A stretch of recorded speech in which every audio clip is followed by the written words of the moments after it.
साहेब जगत गुरु तत्वदर्शी संत रामपाल महाराज जी भगवान की जय हो। श्राद्ध पिंडदान के प्रति रुचि ऋषि का वेद मत। मार्कंडेय पुराण में रोच्चो ऋषि के जन्म की कथा आती है। एक रुचि ऋषि था, वो ब्रह्मचर्य का पालन करते हुए वेद अनुसार साधना करता था। विवाह नहीं कराया था। रुचि ऋषि के पिता, दादा, परदादा तथा तीसरे दादा सब पितर भूत जोनी में भूखे प्यासे भटक रहे थे। एक दिन उन चारों ने रुचि ऋषि को दर्शन दिए तथा कहा कि बेटा, आपने विवाह क्यों नहीं किया? विवाह करके हमारे श्राद्ध करना। रुचि ऋषि ने कहा कि पितामह, वेद में इस श्राद्ध आदि कर्मों को अविद्या कहा है, मूर्खों का कार्य कहा है। फिर आप मुझे इस कर्मों को करने को क्यों कह रहे हो?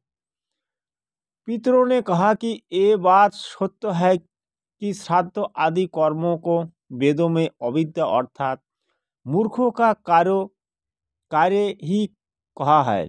फिर उन पितरों ने वेद विरुद्ध ज्ञान बताकर रुचि ऋषि को भ्रमित कर दिया, क्योंकि मोह भी अज्ञान की जड़ है। मार्कंडेय पुराण के प्रकरण से सिद्ध हुआ कि वेदों में तथा वेदों की ही संक्षिप्त रूप गीता में श्राद्ध पिंडोदक आदि भूत पूजा के कर्मों को निषेध बताया है, ना ही करना चाहिए। उन मूर्खों ऋषियों ने अपने पुत्र को भी श्राद्ध करने के लिए विवश किया। उसने विवाह कराया, उससे रोच्चो ऋषि का जन्म हुआ। बेटा भी पाप का भागी बना लिया। बेटा को भी पाप का भागी बना लिया। जिस गायत्री मंत्र कहते हो वो यजुर्वेद के अध्याय 36 का मंत्र तीन ही है, जिसके आगे ओम अक्षर नहीं है। यदि ओम अक्षर ही इस वेद मंत्र के साथ जोड़ा जाता है तो परमात्मा का अपमान है, क्योंकि ओम अक्षर तो ब्रह्म का जाप है।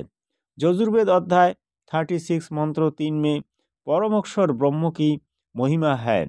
यदि कोई अज्ञानी व्यक्ति पत्र तो लिख रहा है प्रधानमंत्री को और लिख रहा है कि सेवा में मुख्यमंत्री जी, तो वो प्रधानमंत्री के अपमान कर रहा है। फिर बात रही इस मंत्र यजुर्वेद के अध्याय 36 मंत्र 3 को बार बार जाप करने की।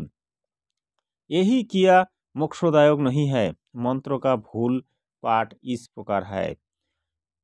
भूभर्भ सतत सवितु वरेण्यम मृगो देवस्य धीमहि धियो यो न प्रचोदयात्। सत साहेब जगत गुरु रामपाल भगवान।